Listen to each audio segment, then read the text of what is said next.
Bonjour à tous. Je vous retrouve cette semaine donc pour notre interview sur le financement participatif des entreprises. Je suis en direct donc avec André Perusset. Bonjour André. Bonjour Florian. Et André, donc toi tu as ton site commencermaintenant.wordpress.com qui nous parle de financement participatif, autrement appelé le crowdfunding. Est-ce que tu peux déjà toi te présenter et expliquer un petit peu ce que tu fais? Je suis André Peruzet, donc j'ai 45 ans et depuis 2 ans, j'aide les porteurs de projets à financer leurs projets avec ou sans l'intermédiaire des organismes bancaires pour financer des projets souvent professionnels. Tu as un ratio de combien de projets à peu près à l'année et est-ce que tu as des entrepreneurs qui te sollicitent? Est-ce qu'ils sont nombreux? Oui, alors maintenant, c'est vrai que ça fait bientôt 2 ans que je fais cette activité-là. La première année, forcément, il faut que je fasse connaître parce que le financement participatif peut être connu de nom, crowdfunding, mais pas forcément que des personnes comme moi en tant que coach en financement participatif, c'est pas très connu en France. Et donc du coup, il a fallu que je me fasse connaître d'abord, petit à petit, oui, que les gens me fassent confiance. Et le financement participatif est venu naturellement à moi. Pourquoi? Parce que je suis ancien entrepreneur. Et il y a 15 ans de ça, j'avais besoin d'une somme d'argent pour développer mon activité. Et à l'époque, les organismes de crédit, de banque, etc., m'ont pas fait confiance parce que c'était dans le numérique à l'époque.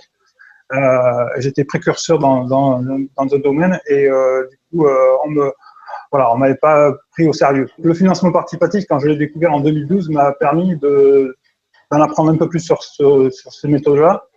Et maintenant, depuis 2 ans, c'est vrai qu'on a compris que d'où je viens, pourquoi je me suis intéressé au financement participatif et pourquoi je sais que ça fonctionne correctement. Voilà, avec le temps, maintenant, en 2016, j'ai fait plus de 10 projets et avec des montants plus ou moins différents. Ça va des petits projets qui vont à 5 000 euros à plus de 200 000 euros. Effectivement, ta connaissance du financement participatif et je dirais l'optique par laquelle tu passes, finalement, vient vraiment du secteur entrepreneurial. Donc, c'est vraiment quelque chose sur lequel on peut travailler en étant entrepreneur. Tout à fait. Oui. Moi, je fais un accompagnement de l'entrepreneur. C'est que mon activité permet aux porteurs de projet de garder son activité business et en parallèle peut développer son activité de financement participatif avec mon accompagnement à moi et mon réseau à moi, etc., etc.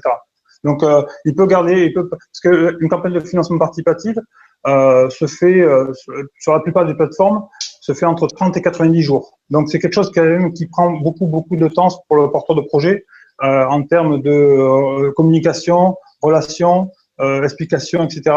de projet. Mon accompagnement permet justement de soulager tout ça. C'est-à-dire que le porteur de projet peut se faire aider de ma part pour justement communiquer aux donateurs ou aux investisseurs de passer par moi pour pouvoir justement parler de ça et leur laisser le temps de leur activité pour autre chose, quoi. Ce que tu veux dire par là, si je comprends bien, c'est que un projet en financement participatif aujourd'hui, c'est quelque chose qui a l'air simple, mais qui en fait demande quand même un certain nombre de bagages techniques, un réseau, etc., des connaissances et des compétences, et que du coup, toi, en gros, ta proposition de service, c'est tu as cette connaissance, ce background technique, etc., donc tu le fais pour la personne qui a besoin de financer son projet, de manière à ce que la personne puisse continuer à se concentrer vraiment sur son activité. C'est ça, parce que on sait très bien en tant qu'entrepreneur, et tu peux pas me contredire, puisque c'est vrai qu'on a pas mal,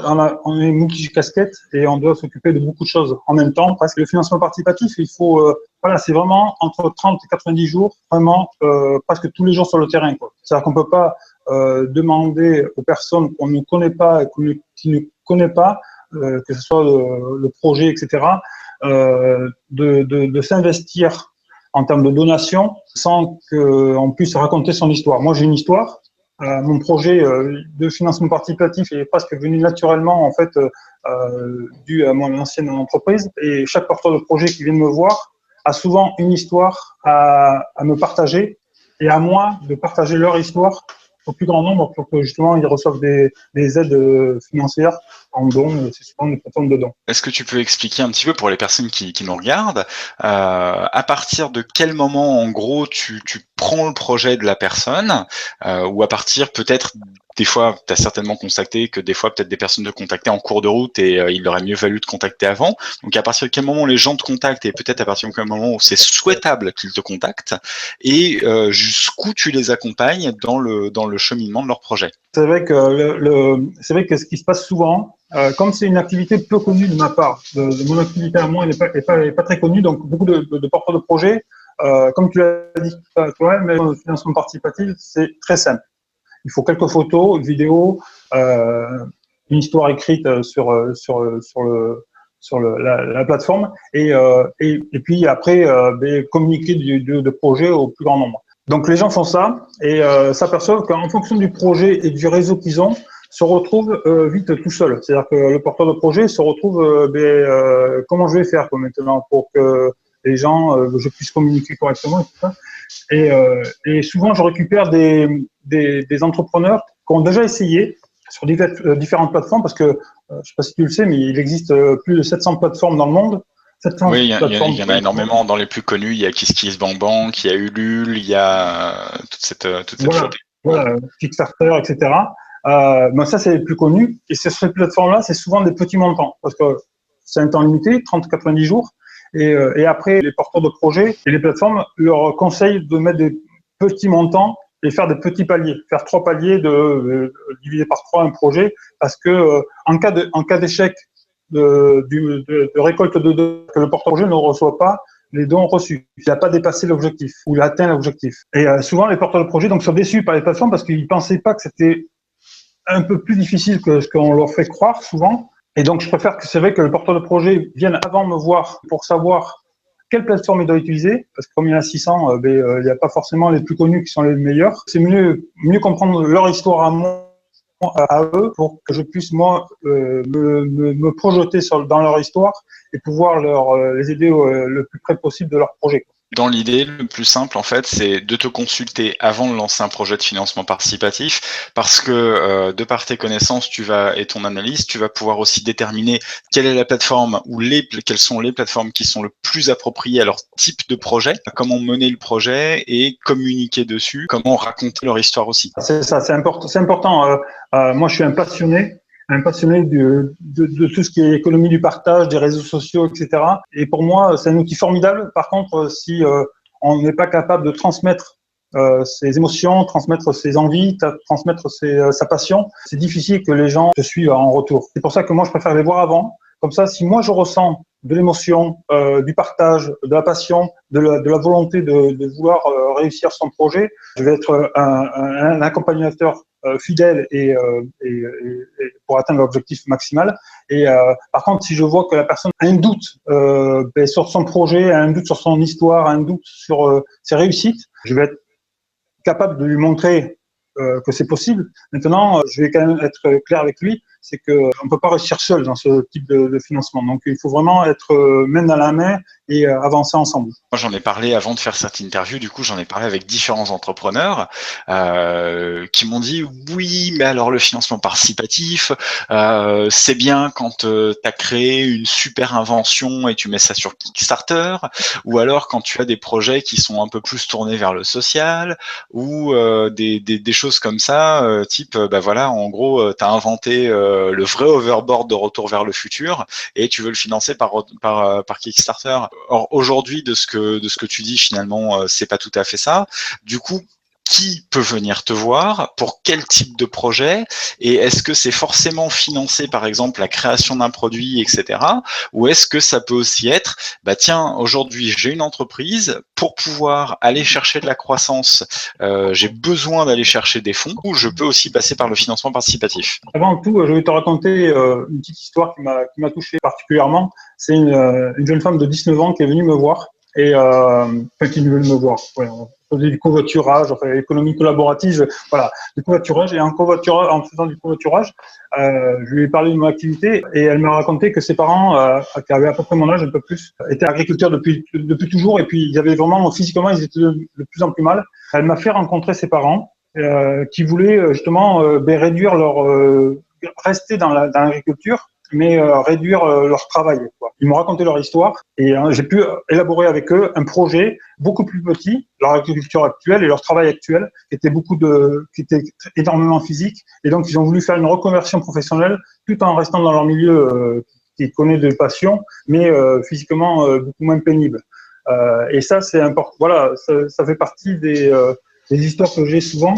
Et c'est ça qui fait que tous les jours, ça me fait plaisir d'accompagner ces porteurs de projets-là. Maintenant, le financement participatif peut aider énormément de personnes. Mais que ça soit, alors j'aide des personnes même pour des projets personnels. Alors c'est vrai que les entrepreneurs qui vont m'écouter, ils vont me dire mais c'est pas possible, c'est normal. Mais il existe plus de 700 plateformes dans le monde, plus de 170 en France, et tous les projets sont acceptés. Maintenant, c'est encore culturel.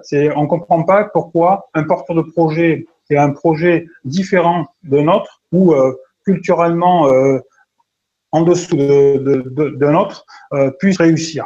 Moi, je fonctionne, comme je t'ai dit, par passion, par échange, par communication. Oui. Et moi, l'économie, le financement participatif, c'est l'économie du partage. Pour moi, c'est de remettre l'humain au centre de l'économie. Et un porteur de projet qui vient avec un petit projet n'a pas moins de réussite qu'un porteur de projet, comme tu dis, une grande entreprise, une start-up, enfin pas une start-up, mais enfin du moins un objet innovant, etc. Il n'y a pas besoin de ça. Il n'y a pas besoin de ça. Il faut juste avoir une bonne histoire à raconter, une passion à partager et envie de développer son activité.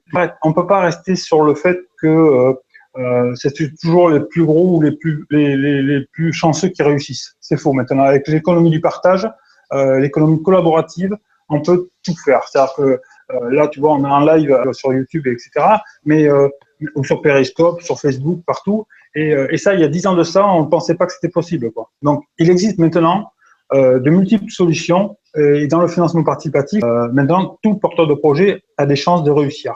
Aux 3 mots, pour moi, qui sont les plus importants: passion, partage, humain. Voilà. Et ça fonctionne très, très bien, ça. Je pense que c'est les racines essentielles d'un développeur de projet. Il doit vraiment enraciner ça au fond de lui. Et s'il a ça au fond de lui, rien ne l'empêchera de grandir, quoi. Peu importe finalement mon projet, ça peut ne pas être un produit innovant. J'ai un projet, j'ai une histoire, il y a quelque chose qui me passionne et par exemple, comme les gens dont tu parlais tout à l'heure, j'aime mon métier, mais je veux faire évoluer mon activité. Je peux venir te voir. Et j'ai vu aussi des exemples de personnes qui font financer par exemple des équipements médicaux qu'elles peuvent pas forcément se payer, qui sont pas pris en charge également par la sécurité sociale, qui arrivent à faire financer ça aussi en financement participatif. Il faut bien comprendre que j'ai eu un exemple sur Twitter, on m'a questionné à ce sujet-là, où certains ne comprenaient pas pourquoi on demandait des dons pour réparer une voiture. Culturellement, on n'est pas habitué, parce que donner à quelqu'un, même 1 euro à quelqu'un qui veut réparer sa voiture, on ne comprend pas que c'est utile pour la communauté. C'est-à-dire que si on aide quelqu'un à réparer une voiture, même une voiture personnelle, ça permet aussi de payer peut-être, de pouvoir, lui qui garde son travail peut-être, par exemple, s'il répare sa voiture, il va utiliser un mécanicien pour réparer sa voiture. Donc du coup, on va créer l'emploi, etc., etc. Donc le financement participatif, c'est vrai que maintenant, pour moi, c'est vraiment du collaboratif, qu'il soit un projet personnel ou professionnel. Alors, comme tu dis, c'est vrai que les projets innovants, ils réussiront toujours au culturel. Les chansons, enfin, on le voit sur les différentes plateformes, on le voit, associations humanitaires, etc., ou des enfants malades. Tout ça, forcément, on aura toujours du succès parce que ça va toucher l'émotion de la personne. Maintenant, culturellement, c'est vrai que les gens à convaincre de faire un don pour un porteur de projet, il va comprendre qu'en faisant ce don-là, il va créer quand même une certaine énergie et de pouvoir développer l'activité d'une autre personne en faisant juste ce geste. Et surtout que lui-même, en ayant l'aide de mes services, pourra lui aussi avoir un projet. Voilà. En fait, l'idée, c'est vraiment de relier l'humain entre nous. C'est-à-dire que il aide un porteur de projet et et lui-même pourra se faire aider éventuellement. Si je comprends bien, il y a une sorte de possibilité entre guillemets de retour sur investissement, dans le sens où si on investit dans l'économie du partage, dans cette économie du partage, on s'ouvre à quelque chose d'autre et à la capacité de se dire tiens, j'ai un besoin dans ma vie, qu'il soit professionnel ou personnel, je peux aussi faire appel à cette économie du partage et je sais que ça peut aider des personnes parce que moi-même quand je pouvais, j'ai aidé une personne. Les réseaux sociaux, c'est quoi? C'est ça?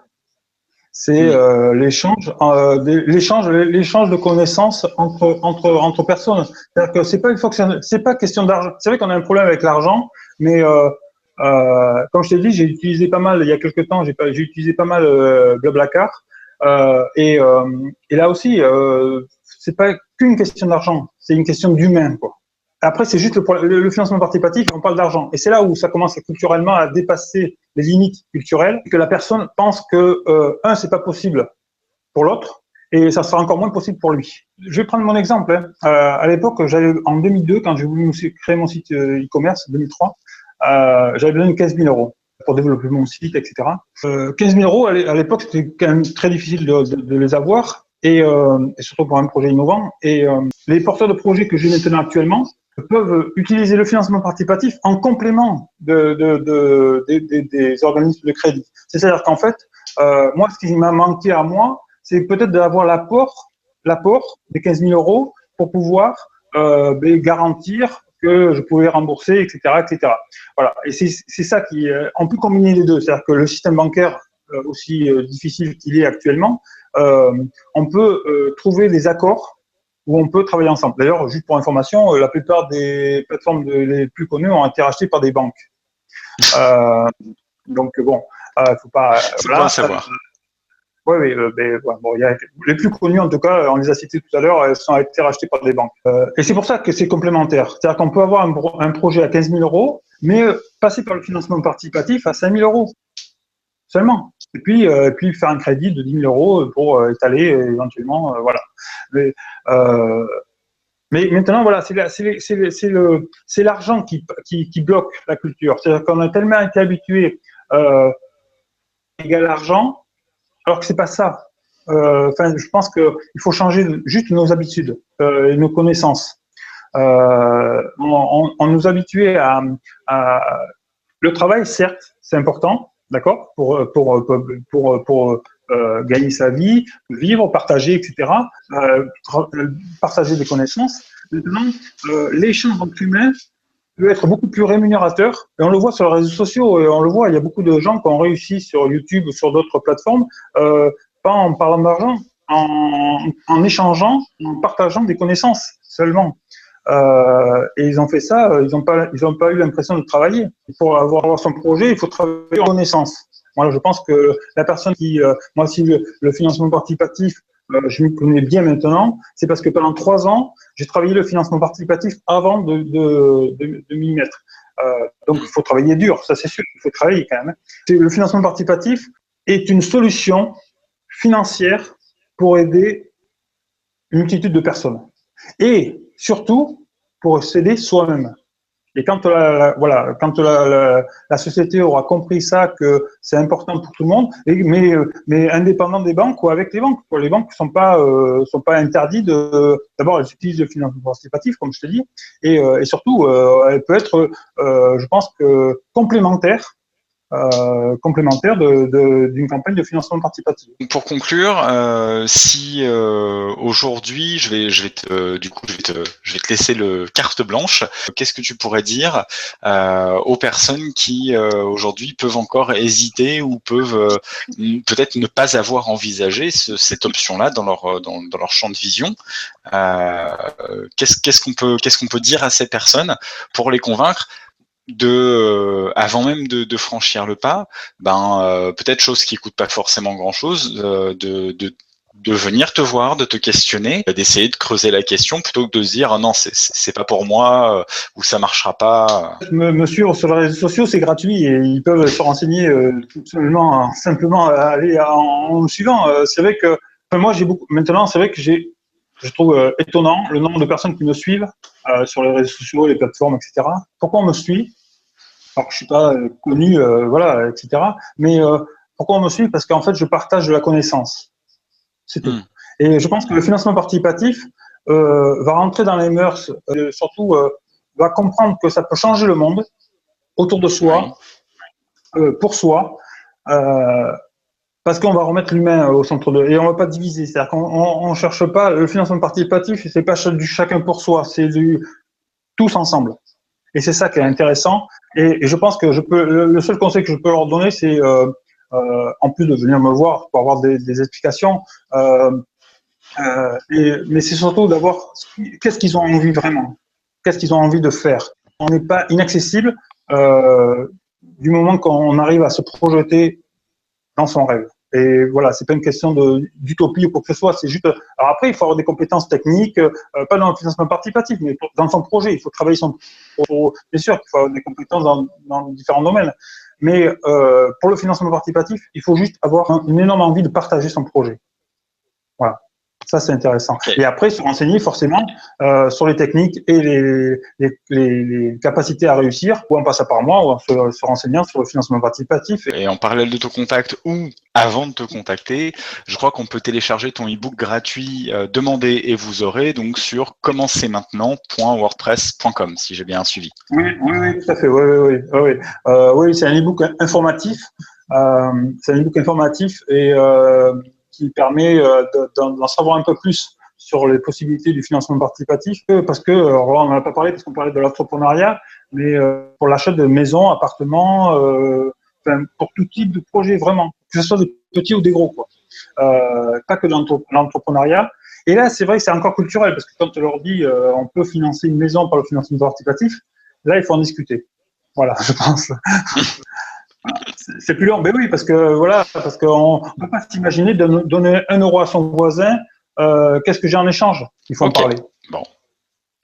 Eh bien, écoute, merci beaucoup André. On te retrouve donc sur les différents réseaux sociaux, Facebook, Twitter, Instagram, etc. Et tous ces réseaux-là, si je ne m'abuse, on peut avoir les liens de tes différents réseaux sur ton site internet commencezmaintenant.wordpress.com. C'est ça, Florian. Merci beaucoup. Merci à toi.